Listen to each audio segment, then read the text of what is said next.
far, just in his first 6 days of spring? Klare, I assume. Yeah, Klare. Yeah, Klare. No, he's doing really well, acclimating well. Probably the most impressive thing is how seamless the transition has been to our unit. Like on the field, he's playing well. We knew he'd play well, but just buying into the culture and being an Ohio State tight end, it comes with an air of something. Some certain traits of being a tough guy, and he's embodied that. What are the biggest things you've had to work with him on just this getting better this spring? I don't know, Dan, if there's one, certain thing. I mean, I think anytime you got to learn an offense, he was in one for 3 years, so terminology maybe, but even then, like, he's a smart kid. He's a veteran. He's picked it up really, really, really pretty smoothly. What was the thing that stood out about him when you looked at him for the last? Yeah, no, he was complimentary to the guys that I kind of assumed were coming back, if that makes sense. He's a different kind of tight end than the veterans in the room, like Will and Bennett and Jelani, and those guys coming back. I thought his skill set, he's how they use him at Purdue. He showed some things on film that might complement what we already have in the room, and really make us a pretty whole unit. Is that his skill as a receiver? Or? Yeah, route running was certainly one of them, and I think he's got a lot of skills, perimeter blocking, and in line he's pretty good. But yeah, definitely as a receiver, he's pretty polished. What do you think made him throwing up? Why is he sort of advanced as good as a route runner? Yeah, I don't know. I mean, probably he had good coaches, and obviously he's naturally a gifted athlete. He played a couple different sports in high school, has a good feel for space, and super athletic. But he's really impressed me with how dedicated he is, and he's always in my office, trying to get better. When you have the receivers you guys have, how do you get a guy like him involved in the passing game as well? We saw Caden G do it to some level, but he's a guy who caught 50-some passes last year. Yeah, no, I think it makes it easier, right? I show these recruits all the time because everyone says Ohio State's just a receiver school. It's like Marvin Harrison was the best receiver in the country, and who number 2 is in targets and receptions and receiving yards? It was Cade, because you could go to the other schools and they don't have the receivers we do, and you're going to get doubled every game. Like, good luck.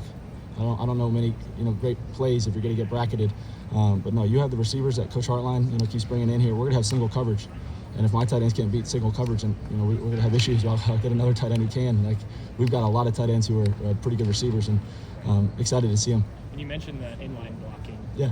I think if you take PFF grades, say what you will about that, they're not as high as other guys. For Max. For Max, okay. Yeah, just how do you see that part of his game? Because I think that's been the knock that people have talked about. Yeah, I'm not sure. I mean, he checked that box when I watched the film. I'm not sure what the nice folks at PFF are watching, but Will Kacmarek didn't have many offers coming out. He's the best blocking tight end in the country. So I don't know what his grade is. Lathan talked about at the Combine, he said that after the Purdue game, he came to you and said, hey, if this guy enters the portal, go get him. What do you remember from that conversation? Yeah. Lathan's trying to take all the credit. Caleb Downs was also, kind of chirping me. I always have dinner with those two guys, the DBs, really the safeties, on Friday nights, and I always, every week, just ask him about the opposing tight ends, and they were super high on Max Purdue week. So when he went to the portal, Lathan and Caleb were like, see, that's a guy. So I was like, all right, I'll watch him. Obviously, you have to do your own evaluation, and the coaching staff, obviously. How much do you value that opinion when you hear that from guys who actually have to go on the field? No, hugely. And that's back-to-back years, really, because you had. I mean, I would have watched Max anyway. I'm not giving Lathan too much credit over here, but like the year before, it was Sam Wiggles told me about Will Kacmarek. So, if a guy knows our culture and says, Coach Key, he fits your room, I give Sam all the credit for finding Kaz. Is this the deepest tight end room that you've had here? Yeah, it's got to be. Just because, again, Dan, how many guys played in the Natty? And then we had 4 or 5 tight ends. We had all 6 play in the playoffs, and 4 of those 6 are back. So, yeah, I mean, we've got tons of guys in that room that have started college football games, and not just against the school down the street, like big-time moments in big-time games. So, yeah, we're super deep. How valuable is that to know that you have, 4 guys that have all played a lot of football in your tight end room? Hugely. And I think the best part, Dan, is now I could challenge them even more. We're past the stage of, okay, here's what it's going to be like on Saturday. Almost all the guys in that room have done it, so now I could challenge them even more to go be the best tight end room in the country. We're at Ohio State. If you're not up to that challenge, then go somewhere else. For guys like Bennett and Jelani, what do they have to do to earn even more playing time this year? Yeah, I think everyone's different, right? Bennett's different than Jelani, but those guys, consistently, I said it, last week, Coach Hart's going to put the best 11 on the field. It doesn't matter if they're all running backs or receivers or tight ends. So, every day I tell them, every day you're competing against the other tight ends in the room, but we're competing against the receivers and the running backs to when we put 2 or 3 or 4 tight ends on the field, if that package is better than none, like, we're going to live in that. So every day is a challenge. For you, you can go. How much did Will's injury kind of impact you last week? Where can he kind of grow? Yeah, a lot.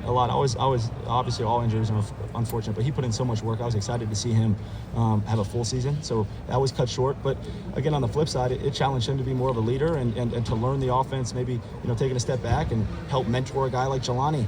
And I think that was a huge opportunity for a guy like Bennett and Jelani. Like, we watched it this morning in my meeting when Will went down.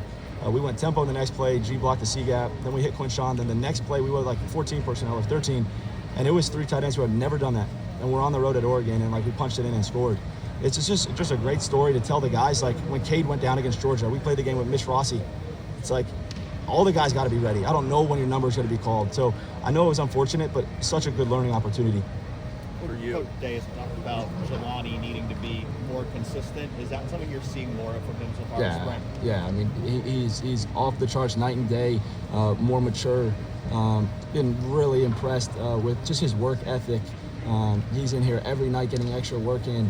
I'm challenging him to learn every position on offense. Don't just be a Y, be an H, know what the Z's got. And then also be a leader. He's not a young guy anymore. So like he's coaching Nate and LeBlanc and those guys, and Max, even harder. He was yelling at Max Klare, not yelling at, he was encouraging him to finish. Like, hey, you're a Ohio State tight end. Like, we're going to be going harder than everyone on the field. And I was like, he gets it. That's awesome. He's being a leader. So super impressed with him. For you, I know you want to defer to your guys and credit them, but you are kind of the staple of what hard work as a coach can do. You've built your way up through this program now and get the title this offseason. What's it been like to watch your journey here and kind of see where you are now? Yeah, no, I appreciate that. I'm not going to take the bait there. That's total rat poison. But no, I think every offseason at Ohio State, we have such good players and we win championships. Everyone around here is going to get opportunities to go somewhere. And that's a credit to those guys. But it's also like shows all the trust that Coach Day and Coach Hartline have for me. And those guys have been my boss for the last 9 years, whether it's Coach Day or Coach Hart. So like nothing's changed but a title. And just, super blessed to be here with those 2 guys. And I love those guys. Keenan, you spent last spring talking about the message with your guys about being overlooked, least talented group, according to the rankings and all that. This group is now veteran. Oh, yeah. You have one of the most productive tight ends in the country join the room. Do you have to change? I know it's still going to be hardest working. No, you're not going to take that away, but is it a different message now, a different mentality? It is. What is it? It is. Yeah, Austin, you hit the nail on the head. Like, we're not changing our DNA. Like, you cut open an Ohio State tight end, he's going to be a bad dude who goes really freaking hard, and it's just gritty as all get out. But I'm not saying that we're going to be overlooked this year at all. It's a 180. I told the guys we should set the tone for the offense, for the team, nationally, like with toughness and effort and all that, but production, and we should be a driving force. Like I challenge them all the time. Someone comes to practice, you want to see what the Ohio State Buckeye fight culture is, the brotherhood, just go watch the tight ends. Don't watch it. Like, that's who the Buckeyes are. So I challenge them, lead from the front now. We don't need to be, the least kind of the sleeper unit. No, like set the tone. Did Max fit into that quickly? I mean, you mentioned Will trying to lead and encourage through practice. He's been here 2 months now. Does he fit in that mindset? No, he fits right in. And I saw some things today that I'm like, all right, yeah, no, he's going to be an Ohio State tight end. Super proud of him and the whole unit. Sorry, did I miss anybody else? Good. Thank you, guys. Thanks.